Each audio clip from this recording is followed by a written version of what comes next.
So now that there are 6 months left for CAT 2024, what should be your strategy be like? So in this video हम ये cover करेंगे कि आपको हर month में क्या करना चाहिए, आपके माइलस्टोन्स क्या होने चाहिए, what should be your frame of mind when you're facing the test, and how exactly should your preparation strategy be. Now in terms of the CAT, I'm sure आप लोगों को पता है कि CAT में क्या होता है, what all subjects are there, what all sections are there, time limits क्या होते हैं, positive marking कितना होता है, negative marking scheme क्या होती है, and so on and so forth. But फिर भी एक overview ले लेते हैं so that those of you who are not aware of what the CAT looks like, they will get to know from this particular slide. So fairly straightforward. There are 3 sections at the CAT. हम बाद में वो sections की बात करेंगे. So 3 sections होते हैं. 120 minutes में आपको वो sections attempt करने होते हैं. For every section you get 40 minutes. So 40 minutes में आपको हर एक section करना है. The good thing about this particular bit is that 40 minutes के अंदर अगर आपका section जल्दी खत्म भी हो जाए, so let's say for example you're attempting the first section and आपका first section बहुत ही जल्दी खत्म हो जाता है. Let's say you finish it in 30 minutes. Even then you will not be able to go to the next section. You can revise the previous section, just take rest या जो भी करना है आप कर सकते हो, लेकिन आप next section पे नहीं जा सकते. Similarly, अगर आप second section solve कर रहे हो, let's say for example, and आपको याद आता है कि अरे first section के अंदर मुझे ये question का आंसर A नहीं B मार्क करना चाहिए था. Will you be able to do it? Not really. You will have to attempt the section that is in front of you. पिछले वाले section का आप कुछ नहीं कर सकते, अगले section का आप कुछ नहीं कर सकते. So for all practical purposes, we are dealing with 3 different tests. अब यहाँ पे अगर sections की बात की जाए, first section that you have is going to be the verbal ability and reading comprehension section, also known as the VARC section. अब इस section के अंदर 24 questions होते हैं, उसमें से 16 questions होंगे reading comprehension से, जहां पे आपको एक पैसेज दिया जाएगा और उसके पैसेज के रिलेटेड आपके पास 4 क्वेश्चंस होंगे, 4 क्वेश्चंस होंगे जो आपको आंसर करने पड़ेंगे.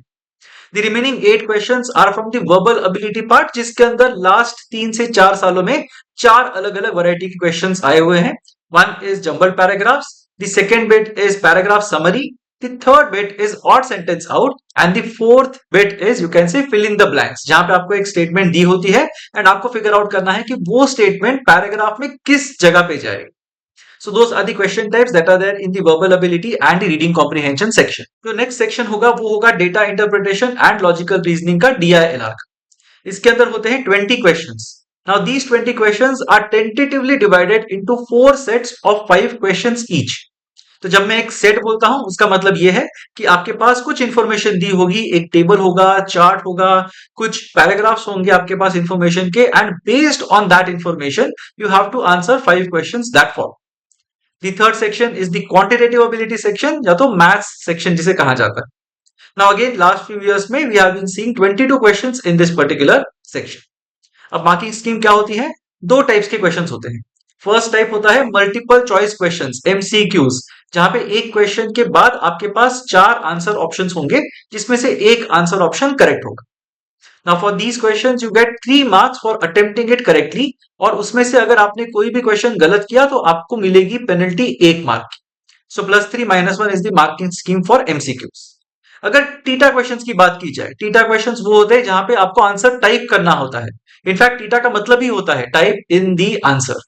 तो जो टीटा क्वेश्चंस होते हैं उनमें आपके पास कोई भी ऑप्शंस नहीं होते, और उसकी वजह से आपके पास कोई भी नेगेटिव मार्किंग स्कीम भी नहीं होगी, because for every correct answer you are doing everything on your own. आपके पास वेरीफाई करने के लिए भी कोई चांस नहीं है. इसलिए क्या होगा, अगर आपका आंसर राइट आता है you will get 3 marks, if you get the answer wrong you are going to get nothing. तो नेगेटिव मार्किंग नहीं होगी, आपको बस कोई पॉजिटिव मार्क्स नहीं मिलेंगे. Now if you look at the other part of the CAT, एक on screen calculator होता है जो डेटा इंटरप्रिटेशन, लॉजिकल रीजनिंग और क्वांटिटेटिव एप्टीट्यूड या क्वांटिटेटिव एबिलिटी ये सेक्शन के अंदर एक्टिव हो जाता है. सो दैट आपके पास अगर कोई भी कॉम्प्लिकेटेड कैलकुलेशन है जो आपको करना है, जो आप पेपर पे नहीं कर पा रहे हो या फिर आपको टाइम लगेगा करने में, तो आप इस कैलकुलेटर का यूज कर सकते हैं. ये एक बेसिक कैलकुलेटर होता है जिसमें मल्टीप्लीकेशन, डिविजन, एडिशन, सब्ट्रैक्शन ये फीचर्स अवेलेबल होते हैं. Now if you look at the important topics that are there, तो हर टेस्ट के जैसे कैट में भी इंपॉर्टेंट टॉपिक्स होते हैं. अब पॉइंट ये है कि आपको ये सारे इंपॉर्टेंट टॉपिक्स सबसे पहले कवर करने हैं, क्योंकि अगर आप ये टॉपिक्स लास्ट के लिए रखेंगे तो आपके मार्क्स नहीं बनेंगे. और आपको अगर नंबर बनाने हैं टेस्ट के अंदर तो आपको इंश्योर करना है कि आप सारे इजी क्वेश्चंस कर रहे हो. क्यों करने हैं मुझे इजी क्वेश्चंस? क्यों ना मैं डिफिकल्ट क्वेश्चंस करूं? इसका आंसर बहुत ही स्ट्रेट फॉरवर्ड है. हर क्वेश्चन के लिए आपको 3 मार्क्स मिलते हैं. अगर आप डिफिकल्ट क्वेश्चन भी सॉल्व करोगे तो भी आपको 3 मार्क्स मिलेंगे। Even if you solve an easy question you are going to get 3 marks. तो अगर आपको 3 मार्क्स निकालने ही है तो फिर इजी क्वेश्चन सॉल्व करके क्यों ना निकालें। इसलिए इंपॉर्टेंट टॉपिक्स आपके लिए बहुत ज्यादा इंपॉर्टेंट है as the name suggest, so that you go ahead and you focus on these topics very well, so that you don't get disappointed when you turn up for the CAT. और आप ये भी चीजें ध्यान में रख लीजिए कि काफी सारे लोग हैं जो प्रिपेयर बिल्कुल नहीं कर रहे हैं टेस्ट के लिए। सो जो 3 लाख लोग लगभग जो है टेस्ट देने वाले हैं, उसके अंदर से अगर आप एक एस्टिमेट लगा लो तो 1 से 1.5 लाख लोग ऐसे हैं जिन्होंने बिल्कुल भी प्रिपरेशन नहीं की है टेस्ट के लिए। उन्होंने सिर्फ फॉर्म भरा है और वो जाके बैठने वाले हैं। तो जब 1-1.5 लाख लोग सिर्फ फॉर्म भर के टेस्ट के लिए जाके बैठ रहे हैं, वो कौन से क्वेश्चंस करेंगे इस टेस्ट का? They are definitely going to do the easier questions. And अगर आप डिफिकल्ट क्वेश्चंस करते बैठ गए तो चांसेस है कि वो आपसे आगे चले जाएंगे, और वो हमें नहीं होने दे रहा है। इसलिए make sure that you are following this important topics very well and you ensure that इस पे हमारा सबसे ज्यादा फोकस होना चाहिए। तो इंपॉर्टेंट टॉपिक्स कौन से हैं यहाँ पे? सिंपल वेट वाइज अगर देखा जाए तो रीडिंग कॉम्प्रिहेंशन जो है 16 क्वेश्चंस आउट ऑफ 66, मीनिंग लगभग 24% of the test comprises of reading comprehension questions. तो आपकी इंग्लिश सही है, गलत है, अच्छी है, बुरी है, आप कोई भी मीडियम से क्यों ना पढ़े हो, कोई फर्क नहीं पड़ता, आपको रीडिंग कॉम्प्रिहेंशन पे फोकस करना है, क्योंकि 25% of the test reading comprehension से बना हुआ है। अगर आपका आरसी वीक है तो आप सीधा सीधा 25% डिसएडवांटेज पे हो। इसलिए आरसी पे फोकस करना है हमें, और इसकी प्रिपरेशन हमें जम के करनी चाहिए। The next topic that is important is data interpretation. काफी सालों में ये देखा गया है कि CAT will ask you a lot of data interpretation questions. अब ये डेटा इंटरप्रिटेशन क्वेश्चंस अलग अलग तरीके से पूछ सकते हैं। या तो you can have tables, charts, bar graphs और एनीथिंग, और you can have data based questions जिसके अंदर आपको कोई एक टेबल दी गई है या फिर एक कोई सिनेरियो दिया गया है जिसके अंदर आपको डेटा प्लग इन करके वैल्यूज निकालने हैं। ऐसे भी हो सकता है कि आपको पॉइंट ए से पॉइंट बी जाना है, बट उसके लिए आपको पी क्यू आर एस के थ्रू होके जाना है, और हर जगह पे जाने के लिए अलग कंडीशन है। या तो आपको पैसे भरने पड़ेंगे, या तो आपको टाइम लगेगा, या तो रिस्क फैक्टर इन्वॉल्व होगा, कुछ तो होगा जो आपको ए से बी जाने में थोड़ी सी डिफिकल्टी पोज करे। और अगर आप फिगर आउट करते हो कि कौन सा पाथ सबसे बेस्ट है, then you are done. So these kind of questions have been appearing very frequently at the data interpretation section in the CAT, तो इस पे ध्यान रखना बहुत जरूरी है। The third thing is from the quant section, जहां पे हम बात कर रहे हैं अरिथमेटिक की। अब अरिथमेटिक जो एक एरिया है क्वांट का, बहुत ही इंटरेस्टिंग एरिया है। ये वो एरिया है जो आपने स्कूल में किया होगा। तो इसके 3 फंडामेंटल कॉन्सेप्ट्स हैं, एवरेजेस, रेशियोज, परसेंटेजेस। अब इसके साथ में जो भी कॉन्सेप्ट्स आ सकते हैं वो सारे अरिथमेटिक के अंदर आते हैं। तो मिक्सचर्स की बात कर लीजिए, वेटेड एवरेजेस की बात कर लीजिए, एवरेजेस और एलिगेशंस की बात कर लीजिए, proportion, variation, simple interest, compound interest, profit and loss, time speed and distance, time and work, ये सारे टॉपिक्स आपके आएंगे अरिथमेटिक का। तो अगर आपने अरिथमेटिक क्लियरली पढ़ा हुआ है और आपको उसकी अंडरस्टैंडिंग है, chances are very high that you will be able to make sense of 10 to 15% of the test for sure। और ये 10 to 15% आपको लग रहा होगा कि बहुत ही छोटा नंबर है, but if you look at the larger picture, CAT के अंदर अगर आपको 99 परसेंटाइल लानी है तो आपको कितने मार्क्स चाहिए? आपको 99 परसेंटाइल लाने के लिए सिर्फ 40 से लेकर 45% तक ही मार्क्स चाहिए। और अगर 40% में से अगर आपके 10% अरिथमेटिक से बन रहे हैं, सोचो 10-15% रीडिंग कॉम्प्रिहेंशन से बन रहे हैं, तो फिर आप एक एडवांटेज में, एंड डेफिनेटली आपके 40% मार्क्स बन सकते हैं। सिमिलरली एक और टॉपिक है जो इंपॉर्टेंट है from the perspective of quantitative ability, simply because last year का ट्रेंड ये सजेस्ट करता है कि अलजेब्रा में काफी सारे क्वेश्चंस आए थे। सो अलजेब्रा बहुत ही इंपॉर्टेंट टॉपिक बन जाता है, and algebra because it is such a small topic, so to say algebra के अंदर आपको अरिथमेटिक जितनी चीजें याद नहीं रखनी पड़ेंगी, ज्योमेट्री जितने फॉर्मूलाज नहीं याद रखने पड़ेंगे। अगर आपको क्वाड्रेटिक इक्वेशंस ठीक से पता है, पॉलिनोमियल्स ठीक से आते हैं, फंक्शंस ठीक से आते हैं, और आप हमारे सेशंस अटेंड करते रहोगे, I am sure that you are going to be able to crack algebra easily. तो ये सारी चीजें अलजेब्रा के अंदर आती हैं, और ये सारे हमारे इंपॉर्टेंट टॉपिक्स हैं when it comes to cracking the CAT 2024। अब ये बात तो हो गई इंपॉर्टेंट टॉपिक्स की। अब ये देखते हैं कि टेक्निकल टॉपिक्स क्या है। So when I say technical topics, it simply means that there are a lot of formulas that are available. There are pinpoint strategies that are available. तो अगर आपको ये फॉर्मूलाज पता है, आपको ये स्ट्रैटेजी पता है, आप बहुत ही इजीली ये क्वेश्चन सॉल्व कर सकते हो। तो ये टेक्निकल टॉपिक्स कौन से हुए? In terms of verbal ability, jumbled paragraphs is an extremely technical topic. तो जो 3 क्वेश्चंस जनरली कैट में आते हैं in the verbal ability reading comprehension section from jumbled paragraphs, I am pretty sure that 2 questions आप easily solve कर पाओगे अगर आपके पैरा जंबल्स के बेसिक्स जगह पे।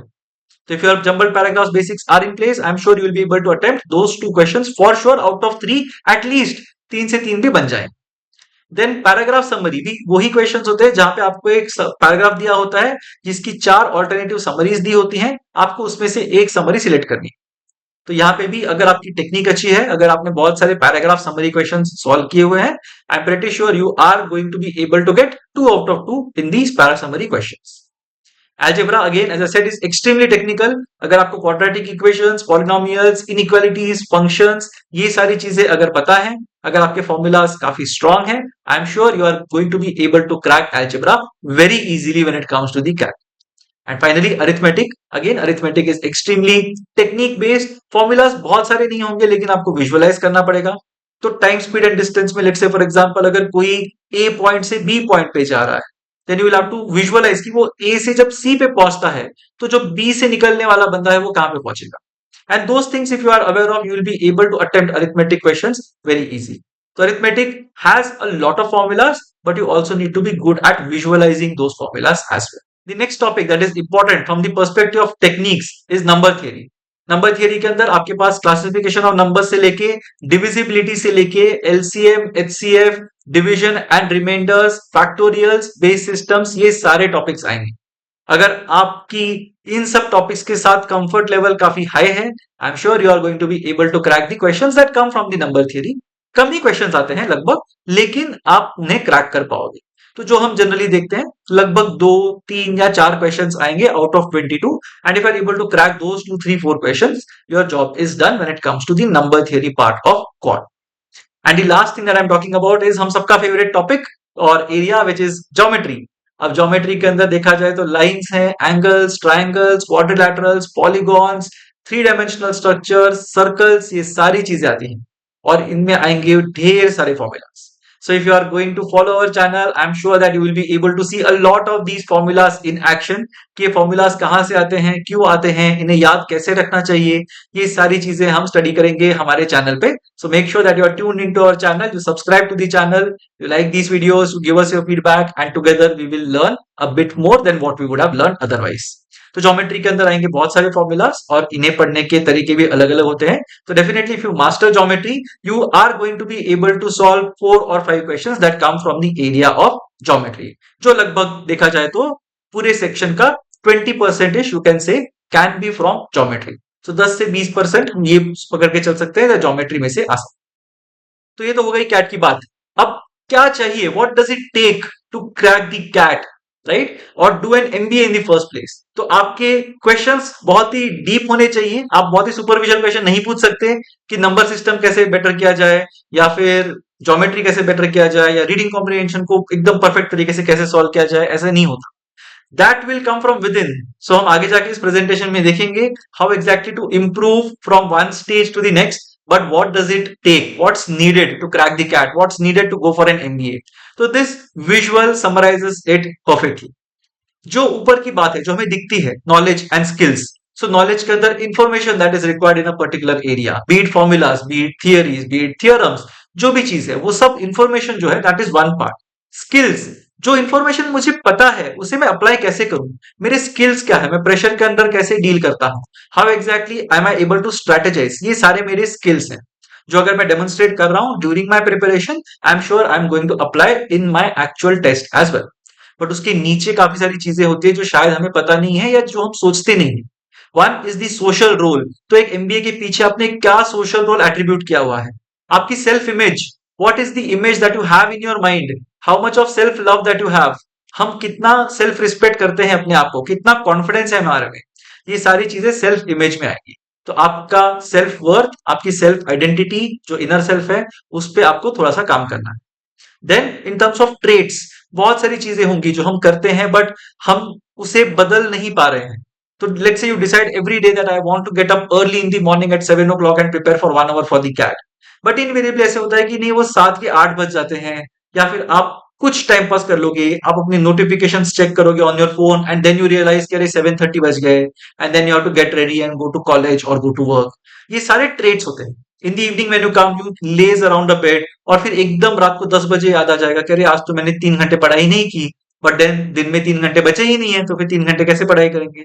So all these things will happen with you, but these are the traits that you have to get over with and you have to understand कि इन्हें change कैसे किया जाए, habit formation कैसे करनी चाहिए, ये सारी चीजें are required if you want to crack the CAT. Then last bit is motives. क्या हमारी मोटिवेशन है behind going for an MBA? तो अगर हमारा रीजन बहुत ही फ्लिम्सी है, बहुत ही सुपरफिशियल है, तो मैंने एक शॉर्ट वीडियो बनाई थी कि आपको MBA क्यों नहीं करना चाहिए, 3 reasons to not do an MBA. आप उस वीडियो की लिंक देख सकते हो यहाँ पे ऊपर। But then again I would just reiterate कि आप अगर फोमो में आके एमबीए कर रहे हो, fear of missing out, which is a very dangerous word for that matter, but अगर आप फोमो में आके अगर एमबीए कर रहे हो तो फिर आप वो सस्टेन नहीं कर पाओगे। First sign of failure and you will be out of the competition. 4 दिन आप पढ़ाई नहीं करोगे, 5वें दिन आपका एमबीए का सपना टूट जाएगा। तो ये सारी चीजें मत कीजिए। आपके पास एक बहुत ही स्ट्रांग मोटिव होना चाहिए एमबीए करने के पीछे। इवन आपके इंटरव्यूज में लोग आपसे पूछेंगे कि आपको एमबीए क्यों करना है। That is very important. So make sure that you know why you want to do an MBA in the first place. So what's needed to crack the CAT? There are 3 parameters जिनके बारे में मैं generally बात करता रहता हूं। First is 1000 hours of preparation. तो आप अगर 1 साल से प्रिपेयर कर रहे हो, आप दिन में 2 या 3 घंटे देके प्रिपेयर करोगे तो भी आपकी प्रिपरेशन हो जाएगी। अगर आप 5 महीने में उसे क्रैक करना चाहते हो तो आपको हर मंथ 200 आवर्स या फिर हर दिन 6 से 7 घंटे की प्रिपरेशन लगेगी। अगर आप 3 महीने में क्रैक करना चाहते हो तो फिर ऑफ कोर्स आपको 90 डेज में 1000 आवर्स मतलब आपको 10-10 घंटे की प्रिपरेशन लगेगी। Now what I am saying here is 1000 hours of preparation does not mean 1000 consecutive hours of preparation कि मैं 40 दिन बैठ गया और मेरी कैट की प्रिपरेशन हो गई। It does not work that. 1000 hours of preparation also includes a lot of things that you would have done from your childhood days. तो अगर आपने कहीं पे कोई ओलंपियाड में अपीयर किया है, उसमें अच्छे मार्क्स निकाले हैं, ठीक से प्रिपेयर किया हुआ है, आपने कोई कॉम्पिटिटिव टेस्ट ली हुई है after your 12th standard, if you have done well at that competitive test, वो सारी चीजें are going to give you an edge. तो वो सारी चीजें मिलके 1000 आवर्स ऑफ प्रिपरेशन। अगर आपने बचपन में बहुत ही ज्यादा मेहनत की है एंड काफी अच्छे से आपने प्रिपेयर किया है for your school test, I am sure that these 1000 hours of preparation will become 500 hours of preparation for you, क्योंकि वो 500 घंटे वहां पे अकाउंट हो चुके हैं, right? The second thing that you have to know is 10,000 questions. Now again, this is a number that I have in mind. 10,000 question अगर आप कर लोगे तो आप बहुत ही क्लोज हो गए 99 परसेंटाइल मार्क्स के। अब क्यों 10,000 questions? Because you need to build the habit of solving a lot of questions from these areas. हर एक एरिया में से अगर आप लेट्स से 1000 क्वेश्चन कर लेते हो तो फिर definitely you would have seen a lot of these question types that exist. तो हर एक एरिया में कितने क्वेश्चन टाइप्स होंगे? तो अगर आप जितना भी प्रिपेयर कर लो, आप जितने भी क्वेश्चन देख लो, आपको एक टाइम के बाद लगेगा कि अरे ये क्वेश्चन मैंने पहले कहीं पे देखा हुआ है। And that is basically when you have prepared for the CAT, you are extremely well prepared to deal with the test. और वो लेवल पे पहुंचने के लिए आपको 10,000 क्वेश्चन सॉल्व करना जरूरी है। Because if you have solve 10,000 questions, you would have covered each concept that can appear at the CAT. वैसे देखेंगे तो 200, 250, 300 के ऊपर कॉन्सेप्ट है ही नहीं जो कैट के अंदर टेस्ट होते हैं। तो अगर आप 25-30 क्वेश्चन हर एक कॉन्सेप्ट के कर लोगे, definitely you would have reached 10,000 questions. Definitely you would have seen so many scenarios that you would be very familiar with the questions that you will come across on the day of the CAT. And the third thing is mock taking is extremely important. 20 mocks is what I would suggest. I know people जो 20 से ज्यादा mocks लेते हैं, multiple test series join करते हैं to get a flavor of the various test series that exist और उनको एकदम thoroughly analyze करते हैं। जब मैंने खुद प्रिपेयर किया था टेस्ट्स के लिए, I had taken more than 80 mock tests in that year. तो आपके जो भी मेजर टेस्ट प्रोवाइडर्स हैं, मैंने सारों के टेस्ट सीरीज में एनरोल किया था और मैंने बहुत सारे टेस्ट लिखे थे। इनफैक्ट मेरी प्रिपरेशन कंप्लीटली टेस्ट्स के थ्रू हुई थी। तो I would suggest that if you are extremely good at content, focus on the tests. But अगर आपको टेस्ट देख के डर लगता है, अगर आपको क्वेश्चन सॉल्व करने में काफी प्रेशर महसूस होता है, then don't go for mocks right away. Build your concepts, build your basics, and take a few mocks just to build your strategy and to get into the mindset of cracking the CAT. अब आता है time table पे। तो जून और जुलाई अगर ये 2 महीने देखे जाए, which you have right now, what will you do? So there is this wonderful saying here that I have written. If I had 8 hours to chop down a tree, I would spend 6 hours sharpening my axe. And this quote is attributed to Abraham Lincoln. Of course, बहुत सारे लोगों ने इसे बहुत सारे context में कहा है, लेकिन 8 hours अगर मेरे पास है to chop a tree, what I would do is first 6 hours I will spend sharpening my axe. वही चीज हमें करनी है कैट प्रिपरेशन में भी। इनिशियल फेज के अंदर आपको अपने कॉन्सेप्ट्स बहुत ही शार्प करने हैं। जितने शार्प आपके कॉन्सेप्ट्स होंगे उतना ही इजी आपका execution. When I say sharp concepts, what do I mean? You have to know all your concepts, all your building blocks in place when it comes to preparing for the CAT. उसका मतलब ये हो गया कि आपको कोई भी theorem, कोई भी corollary, कोई भी concept blindly accept नहीं करना है। You should be convinced that this thing will work in this particular context. अगर context नहीं है और आप उसको blindly apply कर रहे हो, then definitely you are not going to do a good job at the CAT. तो मेक श्योर कि आपकी अंडरस्टैंडिंग बहुत ही सॉलिड है in terms of any conceptual knowledge that you are going to gather, and उसको apply करने में आपको कॉन्फिडेंस अपने आप ही आ जाएगा अगर आपको पता है कि वो कॉन्सेप्ट आ क्यों रहा है। There is a playlist that we have wherein I will be taking you through the math formulas that are there. Again, the link is there in the I button and also in the description box below. तो आप नीचे description check कर लीजिए, आपको ये सारे links मिल जाएंगे जिसके बारे में मैं बात कर रहा हूं। So if you look at the June plus July plan, get all your building blocks in place, understand all your concepts across sections. मुझे मैथ्स अच्छा लगता है इसलिए मैं मैथ्स के 50 क्वेश्चन करूंगा, लेकिन मैं वर्बल के क्वेश्चन ही नहीं करूंगा। मैं वर्बल क्वेश्चन डिस्कस ही नहीं करूंगा क्योंकि मुझे डर लगता है कि शायद मेरा आंसर गलत हो जाए। All these things are going to lead to your downfall, so make sure that you don't do all these things. Make sure that you are preparing across sections. हमें तीनों सेक्शन क्रैक करने हैं, हमें एक section में 100 percentile नहीं लेके आना है। हमें तीनों सेक्शन में 99 परसेंटाइल मिला तो भी चलेगा, लेकिन हमें एक बैलेंस्ड स्कोर चाहिए, क्योंकि अगर बैलेंस स्कोर नहीं होगा it will become very difficult for you to uh get calls from those institutes जहां पे सेक्शनल कट ऑफ होते हैं, एंड बी मान लो कि एक साल कोई भी साल में वो सेक्शन सबसे इजी हो जाता है जो आपके लिए सबसे डिफिकल्ट है, फिर आप क्या करो? और आपका जो स्ट्रॉन्गेस्ट सेक्शन है अगर वो सबसे डिफिकल्ट हो जाए, then how will you react? So in those kind of scenarios, you have to be ready to capitalize on the easiest section, and the easiest section need not be your favorite section. Going to the next bit, करना क्या है? 4 hours of preparation every day. I'm assuming you are starting more or less from the month of June. थोड़ा बहुत background है, but mostly you are starting from June. तो 4 घंटों की preparation every day is required for you to crack the CAT. अब इन 4 घंटों को divide कैसे करना है? 3 hours you will spend learning concepts. अब ये concept learning कैसे भी हो सकती है? You can go through the self-paced program that we would be having. वहां से आपके कॉन्सेप्ट्स काफी क्लियर हो जाएंगे, आपको सारे कॉन्सेप्ट्स पता चल जाएंगे कि कैसे इनको अप्लाई करते हैं और इनके पीछे का बैकग्राउंड क्या है। So all those things you will know once you have gone through those videos that we have. उसके बाद आपको 20 क्वेश्चंस एवरी डे करने हैं, which is again not a big deal. 20 questions every day over and about these concept के videos are good enough. वो आपके daily drill में मोर और लेस कवर हो जाएंगे। तो ये दो चीजें अगर आप करते रहोगे तो आपका जून और जुलाई मोर और लेस सॉर्टेड होगा। अब उसके अंदर आपको 30 मिनट्स एक्स्ट्रा डालने पड़ेंगे for reading, puzzles and calculation. ये 3 चीजें बहुत ही इंपॉर्टेंट है। अगर आपको रीडिंग हैबिट नहीं है तो again you can watch this video where I have spoken about 3 books that you should be reading at this point in time. अगर आपको पजल्स के बारे में बहुत कंफ्यूजन हो रहा है कि किस पजल को देखें या फिर कौन सा पजल सॉल्व करें, again I have a list of 3 puzzles which you can again look at in the video that I would have linked below, and the one that you can see on the I button at the top, and you can practice those puzzles for yourself. तो वो करके आपकी puzzle solving capabilities भी better हो जाएंगी। And the third thing is calculation. Calculation के लिए अगर आप रैंडमली भी 2 नंबर्स लेके उनको मल्टीप्लाई करोगे, डिवाइड करोगे, ऐड सब्ट्रैक्ट करते रहोगे तो भी आपका कैलकुलेशन काफी इंप्रूव होगा। So as I mentioned, sources क्या होने चाहिए? Daily drills. So daily drills are going to start on the 17th of June. So make sure कि आप रोज इस चैनल पे आ जाते हो शाम को 8 बजे, जब मैं बैठ के रोज एक टेस्ट सॉल्व करूंगा आपके लिए। So make sure that you're attending those sessions. वो करने से आपकी of course conceptual clarity बहुत ज्यादा बढ़ेगी और आप बहुत ही confidently questions को solve कर पाओगे। The second thing is your institute material. Now I'm pretty sure that काफी सारे लोगों ने या तो आपके फ्रेंड से, आपके रिलेटिव से इंस्टीट्यूट का मटेरियल प्रोक्योर किया होगा, या फिर आप ऑलरेडी एक मेजर प्रेप इंस्टीट्यूट के पार्ट होंगे जहां पे आपको काफी सारा मटेरियल दिया गया होगा। That material is generally very good and आप उनसे भी प्रैक्टिस कर सकते हैं, या फिर बुक्स जो अवेलेबल है मार्केट के अंदर, तो वो बुक्स भी आप यूज कर सकते हो for your preparation for the CAT. अगर आपको बुक्स के बारे में कोई भी इंफॉर्मेशन चाहिए, do comment in the section below and I will try to make a separate video on which books you should be reading to prepare for the CAT. तो please हमें बताइए in the comment section if you need clarity on anything else, and I will be more than happy to make an entire video on that for your benefit. अब आते हैं अगस्त plus सितंबर। Now August and September are going to be the crucial months because ये sandwich months होते हैं जो मैं बोलता।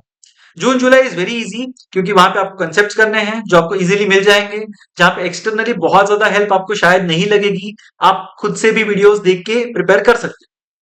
अगेन अक्टूबर नवंबर आता है, it is generally too late.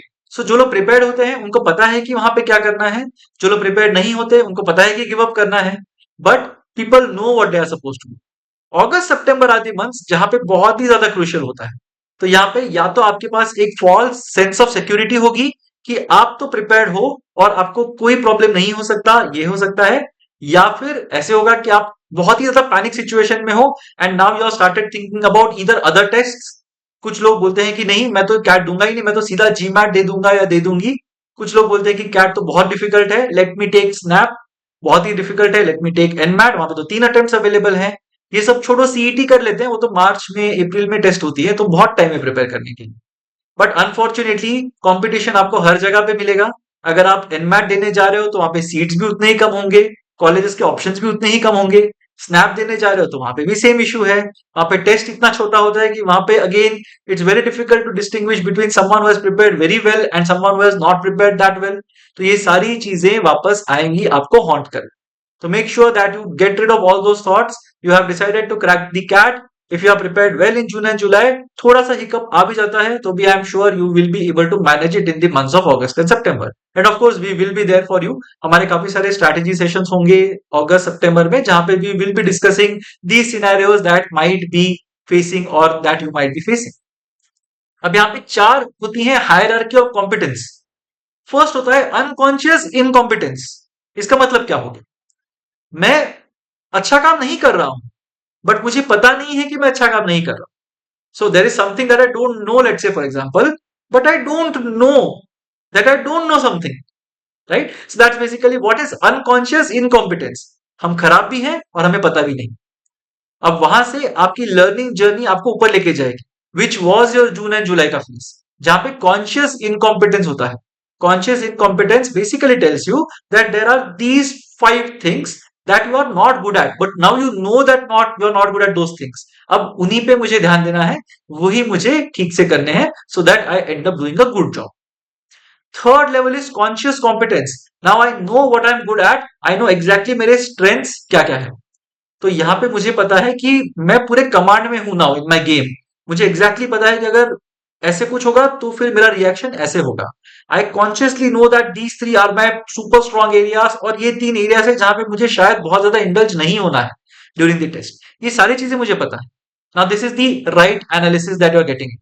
And the fourth stage which very few people reach in their preparatory journey, and आप उन लोगों में से हो सकते हो अगर आप अनकॉन्शियस कॉम्पिटेंस पे आ जाओ। इसका मतलब क्या हुआ? Unconscious you are not aware of it, competence you are still very good. तो वहां पे आप एक क्वेश्चन देखते हो और आप बहुत सोचते नहीं हो कि ये क्वेश्चन कैसे सॉल्व करना है, ये होगा भी कि नहीं होगा, इसमें बहुत सारा कैलकुलेशन होगा क्या, इसके ऑप्शंस बहुत क्लोज हैं, आप उसे एनालाइज नहीं करते हो। You look at a question and you decide within a fraction of a second whether you want to solve that question or not. इतना आपका judgment ठीक हो जाता है। And this you will see will happen with a lot of CAT toppers. In fact, I would definitely admit that maybe when I was preparing, I had reached this particular level. Right? क्योंकि question देखते ही मोर और less एक idea आ जाता था। I couldn't explain कि ये idea क्यों आ रहा है, लेकिन एक आइडिया आ जाता था whether I want to solve this question or not. And this is definitely what I will be trying to teach all of you as well over the next 6 months कि कैसे इस अनकॉन्शियस कॉम्पिटेंस तक पहुंचना है। अब ये 3 steps आप चढ़ोगे तो ही आप ऊपर तक पहुंचोगे। तो the first thing that you have to do is you have to accept that there is something wrong with you, try to find out कि क्या गलत हो रहा है, तभी आप इंप्रूव कर पाओगे। अगर आपको सब बोलेंगे कि नहीं कुछ कोई बात नहीं, आपका कैट तो क्रैक हो ही जाएगा, बहुत ही सिंपल सा टेस्ट होता है, हजारों लोगों ने क्रैक किया है, अगर ये आप भ्रम में जियोगे तो डेफिनेटली आप बहुत ज्यादा आगे नहीं जा पाओगे। आप हमेशा वहीं पे रहोगे जहां पे आप हो। मे बी आप 2-4% यहाँ वहां इंप्रूव करोगे, बट जो आपको 20-30% इंप्रूवमेंट चाहिए वो इंप्रूवमेंट आपको शायद नहीं मिलेगी। तो अगस्त और सितंबर में करना क्या चाहिए? The first thing you have to do is, now you had spent a lot of time learning concepts, अब concepts वाला टाइम थोड़ा कम हो जाएगा, आपका क्वेश्चन सॉल्विंग थोड़ा बढ़ जाएगा। So 2 hours of concepts every day, 50 questions every day is what we are looking at. Again आपके 4 hours consistent रहेंगे, आपको 4 घंटे करने ही हैं because you have started preparing in the month of June. अगर of course आपने जान में प्रिपरेशन चालू कर दिया है तो ये इसको आप थोड़ा सा 75% कम कर दीजिए। right? So instead of 2 hours of concepts, 1.5 hours of concepts. Instead of 50 questions, maybe you can solve some more questions for around 50 questions. तो उतना करेंगे तो आपके लिए ठीक रहेगा. Then you have to attend all the live workshops that are there. तो अगस्त के अंदर we are planning to launch a nice workshops program जहां पे मैं आपके साथ सेशंस लूंगा वर्कशॉप्स के. जो 15 workshops we are going to have live workshops जहां पे we will sit and solve questions together. हर एक वर्कशॉप के अंदर कैट लेवल के या कैट से थोड़े 2-3% हायर लेवल के क्वेश्चंस होंगे which we will sit and solve together. वहां पे कॉन्सेप्ट्स जो भी टेस्ट होंगे उसका आपको बेनिफिट मिलेगा through the recorded sessions and उसके प्रैक्टिस क्वेश्चंस भी आपको मिलेंगे जिसके वीडियो सॉल्यूशंस. तो ये सारी चीजें होंगी in terms of the live workshops that we are going to have from the mid of August. So stay tuned on the channel for that update as well. And then you have to take 1 mock per week. तो यहाँ पे मैंने मॉक्स introduce कर दिए. Of course आपको जून जुलाई में भी 1 2 3 मॉक्स लेके देखने चाहिए सो दैट आपको पता है कि आप कहां पे हो. अगर आपको पता ही नहीं है, like I said right, unconscious incompetence, अगर यहां से आपको ऊपर उठना है you have to know what your strengths are, what your areas of improvement are. And उसके लिए आपको इनिशियली 2 3 मॉक्स तो देखने चाहिए कि क्या हो रहा है कैट के अंदर, where are you, right, and only then will you be able to improve. But यहाँ पे जो मैं मॉक्स की बात कर रहा हूं those mocks are going to be there with thorough analysis as well. तो ये मॉक सॉल्व कीजिए, उसकी एनालिसिस बहुत ही ठीक से अच्छे तरीके से कीजिए and I am sure you are going to do very well in the month of August and September as well. यहाँ पे स्ट्रेटेजी सेशंस भी होंगे. तो the thing that I was talking about earlier, a lot of people give up, they go to other tests, they say नहीं मुझे MBA करना, मैं दूसरा कुछ कर लूंगा या कर लूंगी, मैं शायद 2025 कैट के लिए प्रिपेयर करने वाला हूँ. ये सारी चीजें जो होती है ना ये बकवास है ऑनेस्टली स्पीकिंग. ये आपको कहीं पे लेके नहीं जाएंगी लाइफ के अंदर. आप 25 में बैठ के 26 कैट के बारे में सोचोगे और ये साइकिल चलती रहेगी. 2 3 years 4 years will keep on thinking. फिर आप कहीं पे जॉब करने लगोगे, आप वहीं पे ग्रो करोगे, आपका एमबीए का सपना सपना ही रह जाएगा. तो ये नहीं करना है, right. You have to focus on CAT 2024. अगर आप कैट 24 के लिए एलिजिबल हो, आपको कैट 24 ऐसे देना है जैसे वो आपकी लाइफ का लास्ट कैट है. आपको 25 एडमैट, SNAP, MAT, CMAT, CUET ये सारे ऑप्शन सोचने ही नहीं. You have to have one single minded focus to crack the CAT. अब अगस्त सितंबर में जाके हम देखेंगे ऑप्शंस क्या हैं या फिर कैसे हम दो चीजों को बैलेंस कर सकते हैं. दो strategy sessions will happen in September and August. तो उसके लिए आप वो सेशंस आप अटेंड कीजिए. But then again make sure that you are in the right frame of mind when you are preparing for the CAT और trying to crack the CAT. अब अक्टूबर में क्या होगा?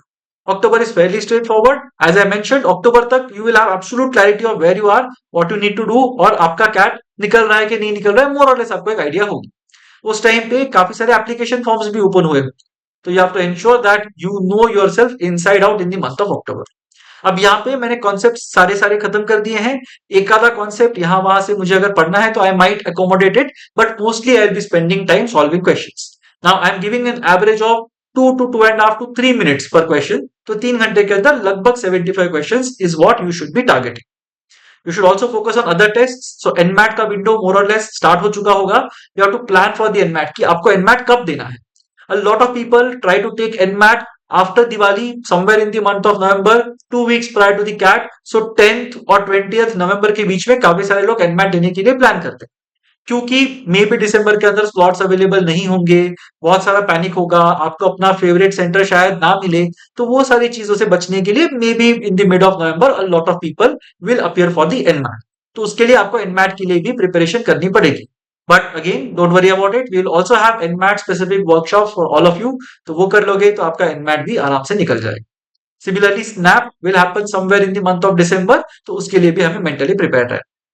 अप्लाई टू इंस्टीट्यूट्स, काफी सारे इंस्टीट्यूट्स की डेडलाइन कैट के पहले होती है और लास्ट डे तक वेट करके फिर वो एप्लीकेशन के लिए स्क्रैम्बल करना doesn't make any sense. Make sure कि पहले से ही आपने इंस्टीट्यूट्स को अप्लाई किया हुआ है और आपका पूरा का पूरा रेडी है in terms of visualization. Which colleges are your aspirational options, which are realistic and which are safe. तो ये 3 ब्रैकेट्स के अंदर आप अपने कॉलेजेस को डिवाइड कीजिए. अगेन इसमें भी आपको काफी असिस्टेंस मिलेगा from our side as well. So make sure you are tuned into the channel. And then GDPI/GK.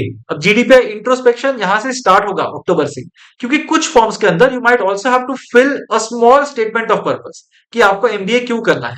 And even you will start thinking on your own कि मुझे इस कॉलेज में जाना चाहिए कि नहीं जाना चाहिए. सो all those things will happen in the month of अक्टूबर। वहां पे एक सॉफ्ट लॉन्च होगा आपके जीडीपीआई प्रिपरेशन का।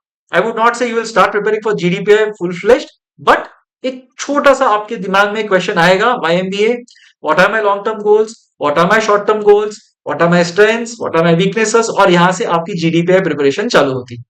सिमिलरली जीके आपको लगेगा कुछ टेस्ट्स के लिए।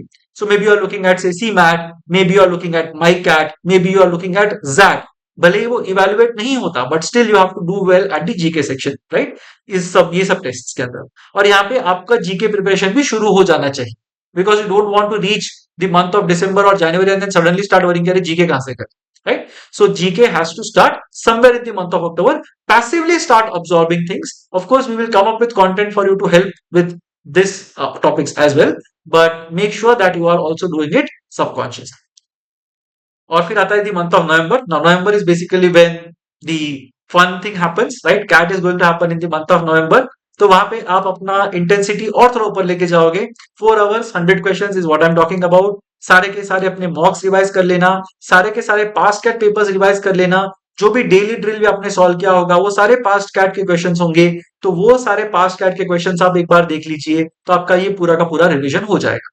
NMAT attempt, I would suggest you take it in the month of November because one, it will help you warm up for the CAT, and two, you will not really have to worry about जो last moment पे लोग worry करते हैं, अरे कौन सा slot ले, कोई दूसरे सिटी में जाके दे, घर से बहुत ही ज्यादा दूर सेंटर मिला है, वीकडे में स्लॉट मिला है, all those things you don't want to get stuck in. तो make sure that you finish your NMAT before your CAT. आराम से हो जाएगा, कोई टेंशन की बात नहीं है, आप बहुत ही इजीली NMAT को अटेम्प्ट कर पाओगे इन द फर्स्ट और second week of November. So don't worry about it at all, it's definitely going to be manageable. And snap preparation in the last week of November, जैसे ही cat खत्म हो जाता है snap की preparation start करनी है, because you have to finish your snap preparation maybe by 10th or 15th and then actively focus on your ZAT preparation. तो ये सारी की सारी जो एग्जाम्स आने वाली हैं वो एक के पीछे एक आएंगे, तो फिर definitely you have to be tuned in to your preparation, और एक के बाद एक तुरंत ही स्टार्ट करना है without taking a very large break. Now this is one of my favourite movies, एक काफी अंडररेटेड मूवी है luck by chance, so maybe you can have a look at that as well. तो उसके अंदर एक बहुत ही अच्छा डायलॉग है that I generally tell people, कामयाबी और नाकामयाबी इंसान खुद ही चुनता, right? So you make the decisions, you are going to decide what you are going to do the next year. आप फिर से कैट के लिए प्रिपेयर करने वाले हो, या फिर आप एमबीए करने वाले हो, या फिर आप एमबीए का सपना छोड़ दोगे, ये सब चीजें आपके हाथ में है at the end of the day, right? There is very little that I have in my control when it comes to your future, right? Your future is in your control. जो भी आप काम करोगे, हर एक चीज जो आप करोगे, that is going to snowball into something large. अगर आपने 5 मिनट एक्स्ट्रा प्रिपरेशन आज की, तो वो 5 मिनट का बेनिफिट आपको मे बी 5 मंथ्स का इन्फ्लेशन होके मिल जाएगा, right? And then you will do really well in your life. अगर आप 5 मंथ्स बहुत ही अच्छे से प्रिपेयर करोगे, दोस 5 months will help you be peaceful for the last 5 years of your career, right? क्योंकि वहां पे आप एक इस लेवल पे पहुंच गए होगे जहां पे आप decision making slash strategy role में हो, in an industry that you really like, in a function that you are really enjoy, तो आप उस लेवल पे पहुंचे होगे, right? So it all boils down onto your choices. So the choices that you make are going to decide your future. Make sure that you make the right choices and make sure that you keep on preparing well throughout the journey. और बाकी सारी चीजों के लिए हम तो हैं ही. So we will be there on this channel throughout your CAT preparation journey and for the other tests as well. So don't worry about it, and make sure that you stay subscribed to this channel. And if you have any comments, any questions that you have, any suggestions that you have, please feel free to put it in the comment section below. We will either try to address it if it's a personal query, or if it is something that needs a larger audience, or जहाँ पे शायद बहुत लोगों की वो query है, then definitely we will be more than happy to create some content around it. Maybe a video, maybe a session, maybe a series of shorts, कुछ भी हो सकता है, but definitely we'll be more than happy to create some content. Also, do stay subscribe to this channel. अगर आपको लगता है कि ये चैनल बाकी आपके फ्रेंड्स की भी हेल्प कर सकता है, definitely share this channel with all of your friends, ask them to subscribe, turn on the notification so that जब भी हमारा वीडियो आए आपको उसका एक्सेस जल्दी से मिल जाए। Also, if you like this video, make sure that you click on the like button. It helps us get motivated and stay motivated, right? So अगर आप वीडियो को पसंद कर रहे हो तो मुझे समझ में आ रहा है, it's a way of you to communicate with me that what I am doing is helping you in some manner, and if it is going to help you, then definitely I would be motivated to create more such content, and then you will benefit even more. और ये back and forth चलता रहेगा till the time both of us succeed in our individual endeavors. So make sure that you click on that like button. And make sure that you comment below, make sure that you share, make sure that you subscribe, and I'll keep on seeing you throughout this entire preparatory journey.